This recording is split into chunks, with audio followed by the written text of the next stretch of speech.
You are literally sitting on my bed.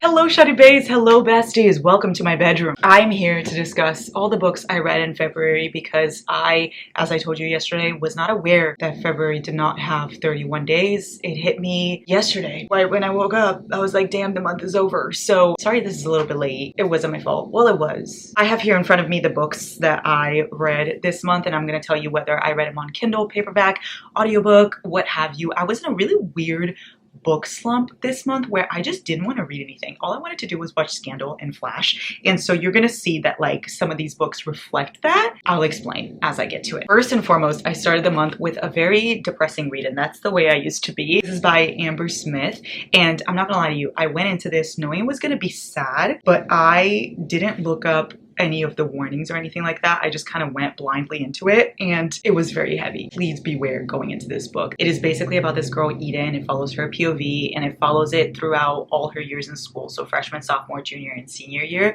and she goes through a very traumatic event. It's basically just her rebuilding and her becoming this new person. It does deal with sexual assault, so please, please, please only read it if you're ready, because I was not ready. I had to put this book down several times because I physically just couldn't, like, I was just so angry of what was going on in the book. It's a very important read, but I rated it 3 stars simply because it triggered me too much and it wasn't for me. And also, I hated everybody in this book. Besides Eden, I hated everybody, and everyone angered me, which is the whole point. But like her family, I hate them. Her best friend, I hate her. Like I physically couldn't stand anyone besides Eden and Josh. So I will say there is another book coming, and I think it's a sequel. It's going to be The Way I Am Now or something. I'm very excited for that one because I feel like that one is for me. Like, I want to see more. I feel like by the time I got to the end of the book, I had gone through so much trauma and I didn't get what I wanted out of the ending. I feel like I'm gonna really enjoy the sequel because I want to see Eden really, really happy, and I think that's what we're gonna get there, hopefully. Although I rated this one 3 stars, I'm gonna read the other one and I think I'm gonna love it. Then I read Vicious Bonds by Shanora Williams. Basically, this follows Kaz and Willow, and it's told from dual POV, and it's a fantasy dark romance. Like, you have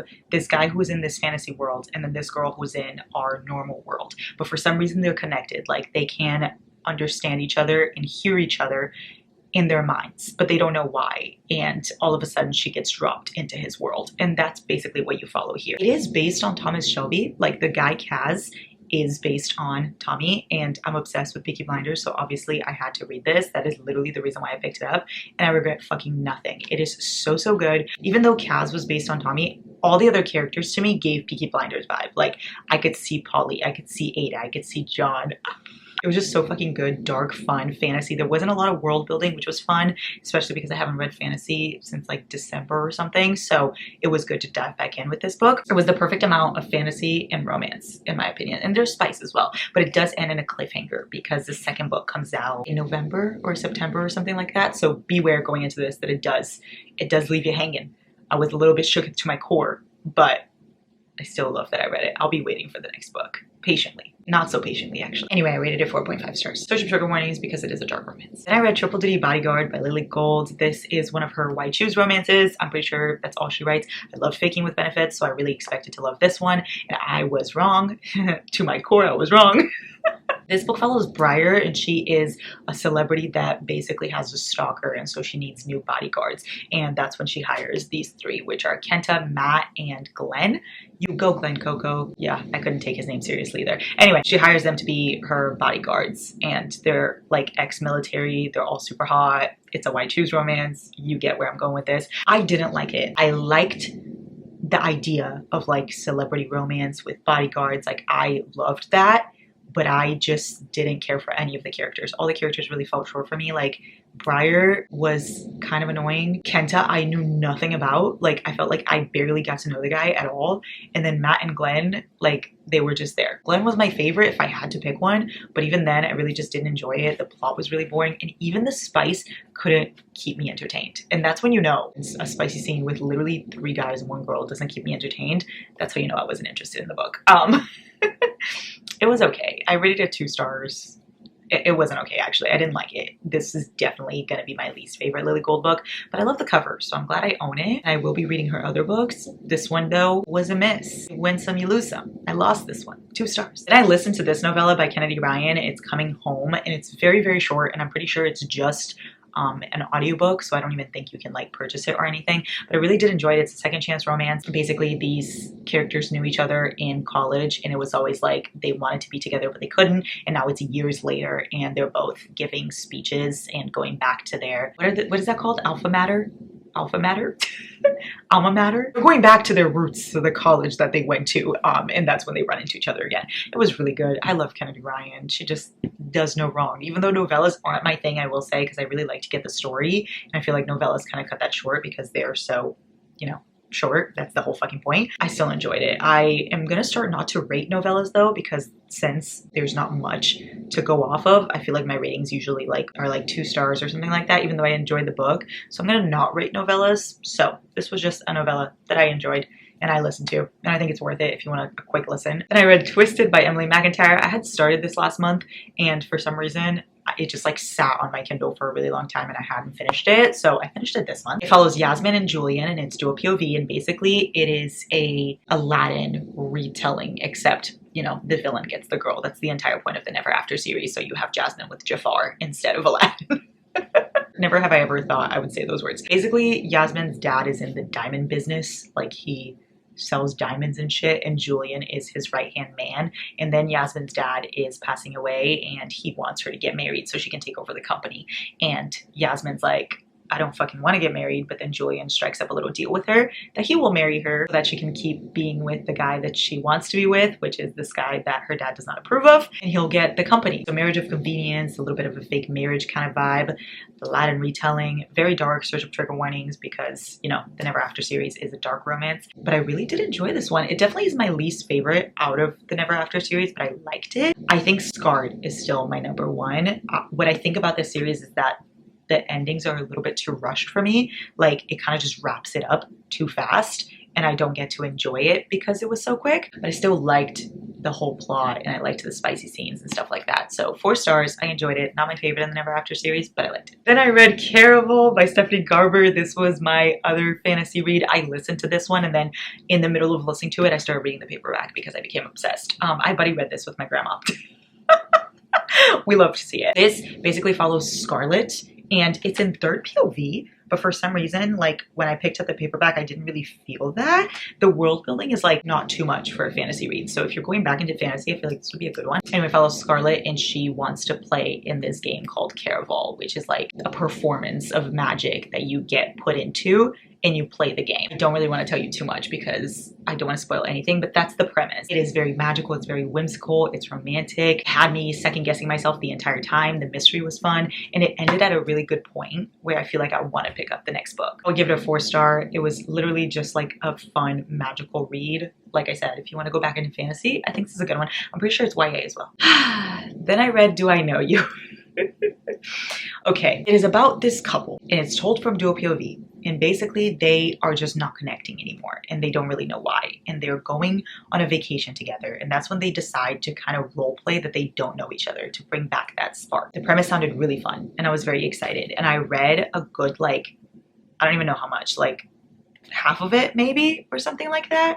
I literally don't even know where I got to, and then I DNF'd it.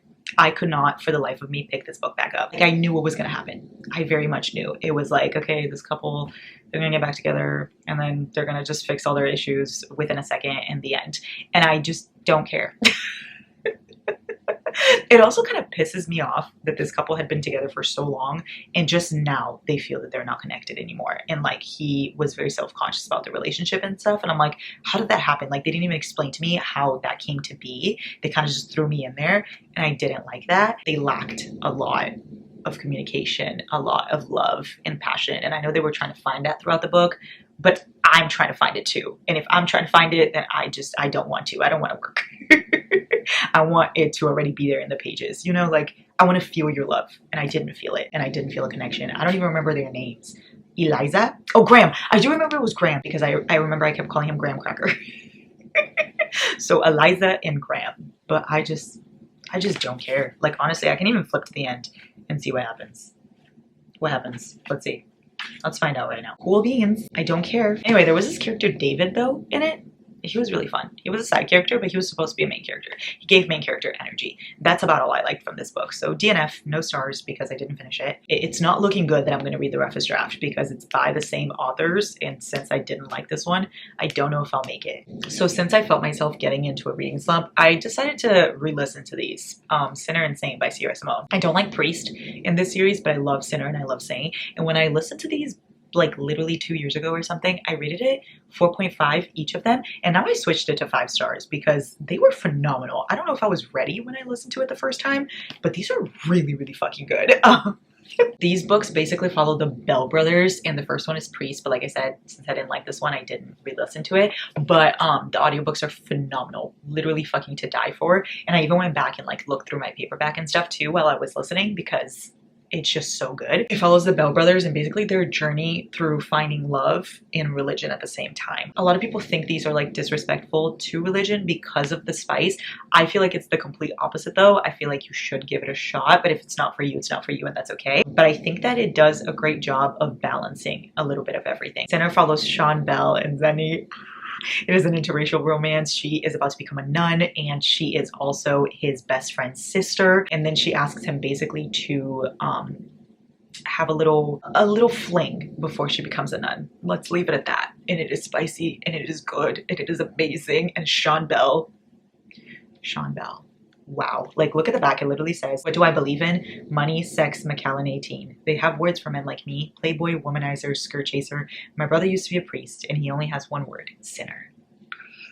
Sean Bell. Fucking so good. And then Saint is an MM, and it follows Elijah and Aiden. Aiden is about to become a monk, and then he gets a second chance to be with Elijah. I will leave you with that. So like I said, it is a very great balance between love, religion, spice, little bit of everything. I think Sierra Simone does an incredible job with these books. I rated it 5 stars after I listened to it again because I just couldn't fathom the fact that I gave it less than that before. I will say Sean Bell is my favorite brother. Like, Sinner just fucking kills it with Sean Bell, but Saint is my favorite book because the depression representation is outstanding. I think this was the best depression rep I've ever seen in a book before. Please search up trigger warnings for these though. Very, very dark, especially Saint. There are some very graphic scenes, but she puts content warnings right at the beginning of the book so you guys can look at it. Highly recommend listening to it because the audiobooks are amazing. Then I read my favorite book of the month, and that is The Right Move by Liz Tomford. This is the second book in the Windy City series. The first one's Mile High, and you guys know I rated that one 5 stars because I loved it so much. So I was anticipating this one,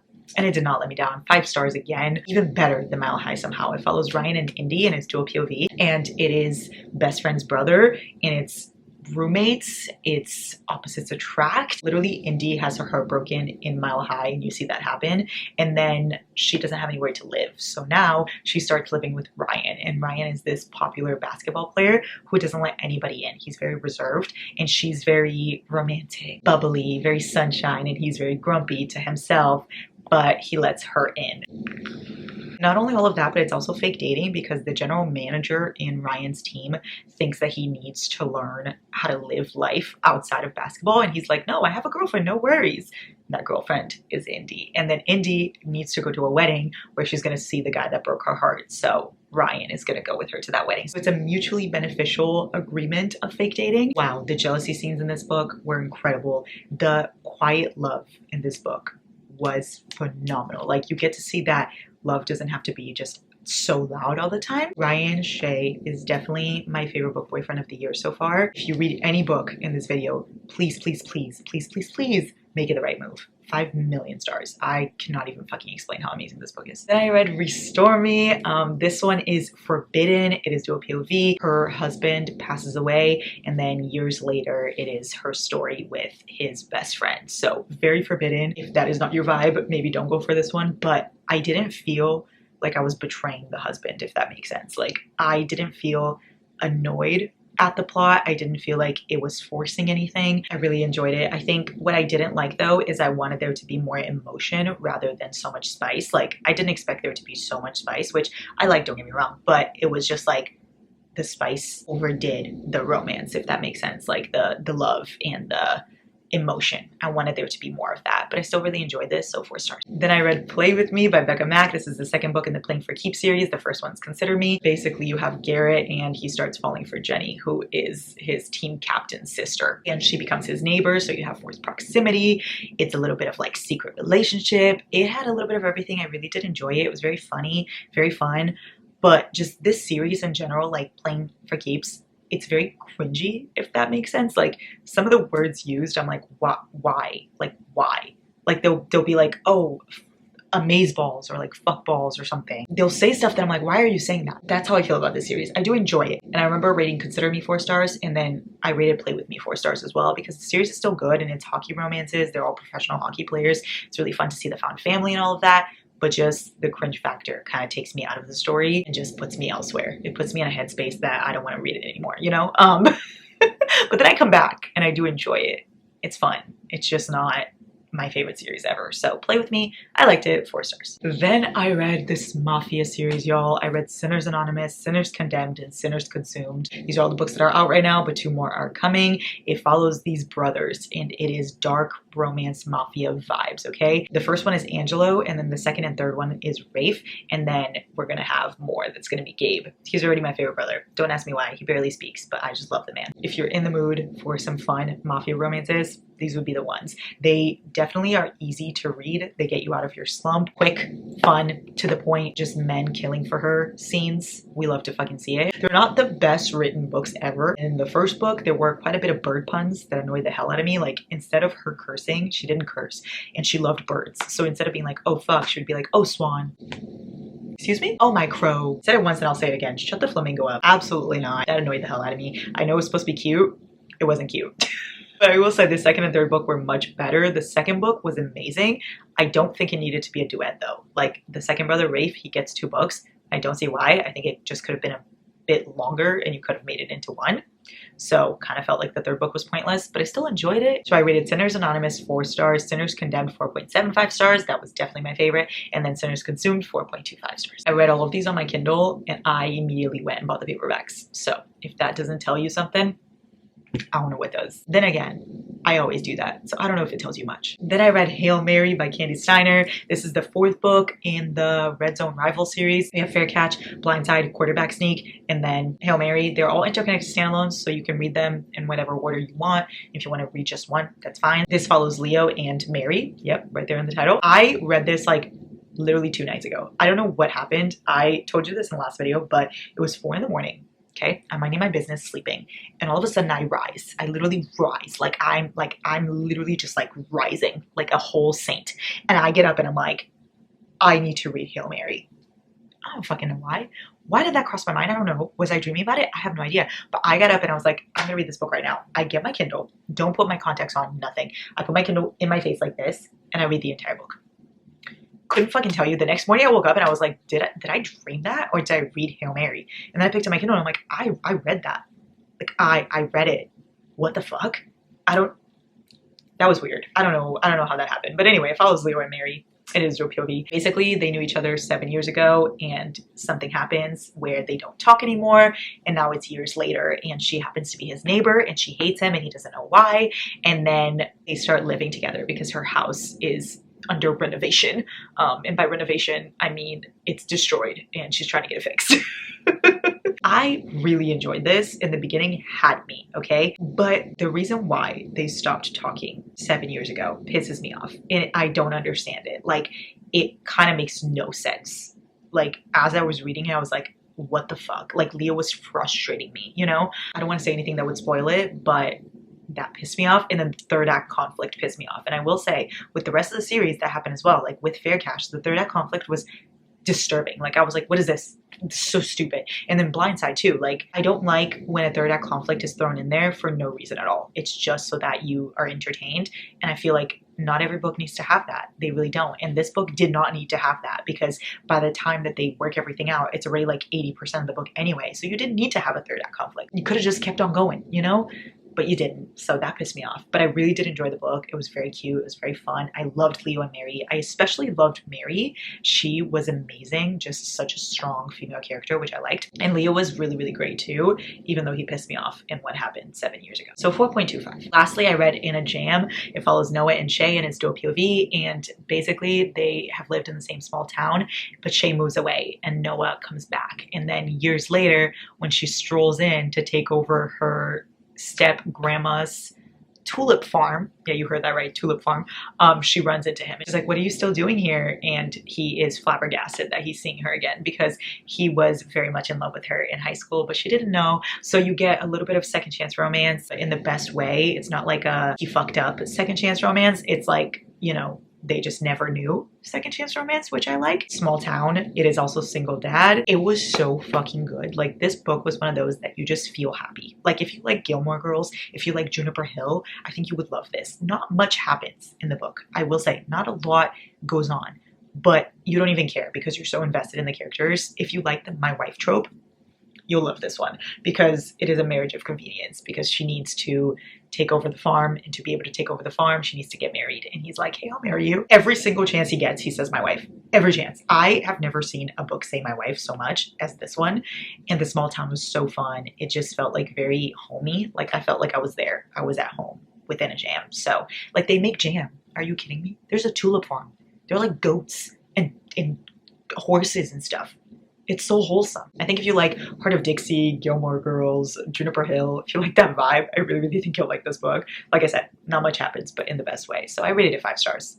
I ate this up. I really did. That is all my besties. Those are all the books I read this month. Like I said, I was in a really weird reading slump where I just wasn't in the mood to read. So if some of these books are rated lower than they may usually be, it might be because of the time that I read them in. I hope the reading slump is gone now, but let's see. For instance, one of the books that I'm anticipating the most all year is Saving Six by Chloe Walsh, and I didn't read it this month because I refused. Like, I was like, I'm not picking this book up when I'm in a slump, because if I rate it anything less than 5 stars, I'm gonna literally die. That book means everything to me, so I'm gonna read it when I'm ready, and I'm finally ready, so I will be reading it this month. I love you guys so much. My TBR will be posted tomorrow, so you'll get to see what I'm reading in March, or what I'm not reading in March, because we all know I don't follow my TBR. My leg is asleep. My leg is asleep. Hold on, yo. My leg is asleep. Oh no. Oh no. Oh boy. Okay, I love you.